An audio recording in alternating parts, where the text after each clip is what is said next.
Are you a J-1 visa holder that needs a J-1 waiver, and are you thinking about the exceptional hardship waiver option but not sure if you can get a hardship waiver approved? Well, you're in luck. You'll want to watch today's video because we're going to be talking about how we got a J-1 waiver approved and exactly how long it took and what we did to get it approved. Hi, my name is Ranchod. I'm an immigration attorney that's been practicing immigration law for over 23 years, and I'm here to guide you today on the J-1 waiver process. So if you're unfamiliar with the exceptional hardship waiver, that's one of few types of J-1 waivers that you can file. But we file many of these cases for people who have government funding, who are on the skills list, where their country is not going to issue a no objection statement. These are some situations where exceptional hardship could be a good option, and we've had great success in filing these cases. So let's talk about how did we get the case approved and how long did it take. So first, before we get into the processing times and what we did, let's first of all talk about the basics to see if you qualify. You have to have a qualifying relative, so you have to have a U.S. citizen spouse or lawful permanent resident spouse, or you have to have a U.S. citizen or lawful permanent resident child. Now, let's look at the processing times.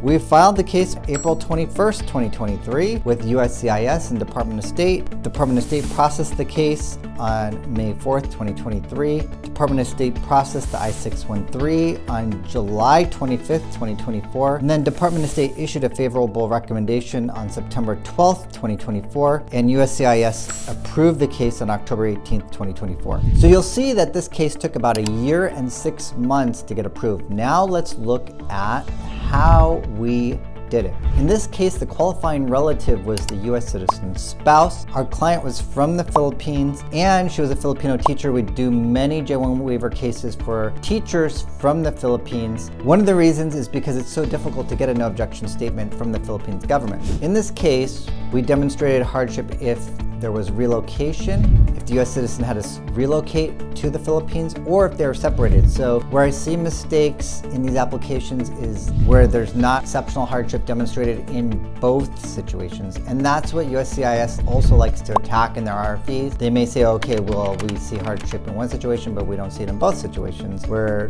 there's separation, there may be hardship, but not in relocation or vice versa. Here, the American spouse's career is deeply intertwined with his identity and relocation to the Philippines, where his spouse's home country requires her to return for 2 years, and that would have resulted in exceptional emotional hardship. Not only does the American spouse not speak or understand Tagalog, but his education and certifications do not transfer to the Philippines, which would have left him without a career or means of support. So here we talked about a couple forms of hardship resulting from the same thing. So if he lost his job, if he lost his career, not only is that a form of career hardship, but it also is a form of emotional distress because it was tied to his identity. So there we were able to talk about both of those factors. Another type of hardship that we talked about here was a form of health hardship. He had a thyroid issue, and we discussed that with an elevated thyroid, now this condition could cause tremors or an irregular heartbeat. The problem in this specific situation is that he would be able to get ongoing treatment in the Philippines for this condition, for the necessary medical care if he was in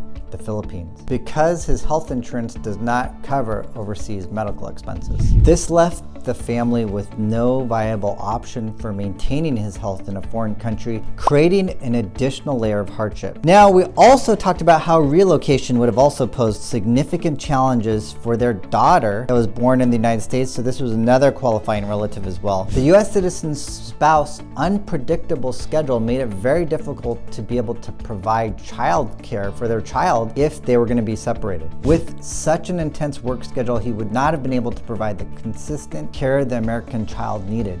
The cost of hiring 2 full-time nannies, one for when he worked and one for when he slept, was beyond the couple's financial capacity, and having a rotating string of caregivers would have deprived their daughter of the nurturing connection essential for her development. For those of you who have children, this is obvious, but here we also argued that the absence of the parent for 2 years would cause a deep emotional strain, as the missing parent would become a stranger upon return. And for those of you who have kids, you understand that you need to have that consistent emotional support for your child, especially when they're growing up and they're at a very young age. Through our firm's dedication, strategic approach, and detailed presentation of evidence, coupled with the legal brief, we ensured that this family could stay united and continue their lives without the looming threat of separation or relocation.